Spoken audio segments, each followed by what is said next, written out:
मुकेश देवी पत्नी नरेश कुमार दादरी, नोएडा उत्तर प्रदेश की निवासी हूं। कहीं बैठी हूं तो हाथ हिला सकती हैं।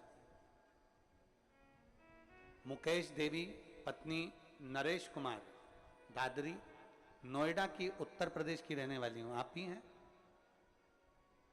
पति भी आए साथ में? आ जाओ दोनों, बेलपत्र ले जाओ। हाथ हिलाओ एक बार। श्री शिवाय नमस्तुभ्यम। आ जाइए।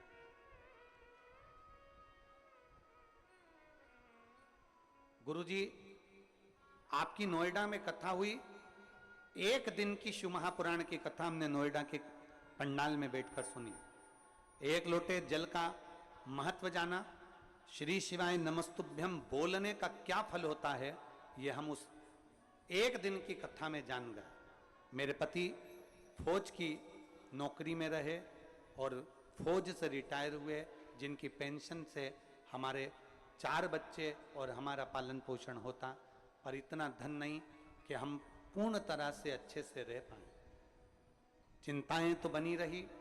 जितनी पेंशन मिलती थी उसमें बच्चों को, 4 बच्चों को पढ़ाना लिखाना, उनको उनकी मंजिल तक पहुंचाना और अपना भरण पोषण भी करना बड़ा कठिन पड़ता है गुरुदेव। नोएडा जैसे शहर में फिर भी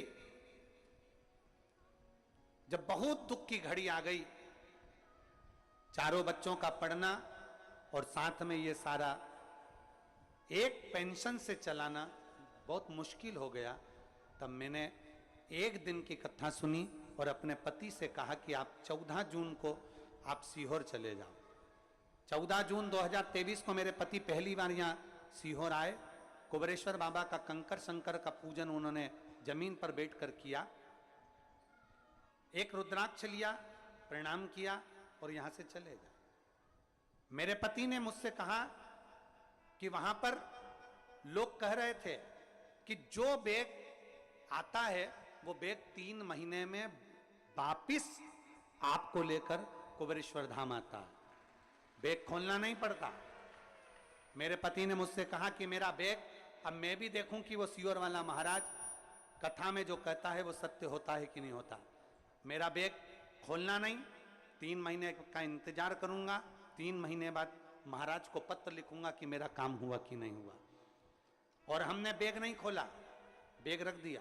गुरुजी, आप कहते हो कि 3 महीने में बाबा सुनता है, हमारी तो बाबा ने 40 दिन में सुन ली। और 40 दिन में मेरे लड़के का ऐसी कंपनी में सिलेक्ट हो गया जहां पर तनख्वाह 3 गुना ज्यादा मिलने लगी। और मेरे बाबा ने ऐसी कृपा कर दी, मेरे बच्चों को लाइन से लगा दिया, सारा काम कर दिया और मेरे बाबा ने मुझे 3 मंजिले का मकान दे दिया। और आज मेरी जिंदगी बाबा ने मुझे ठाठ से जियाने का आनंद करा दिया।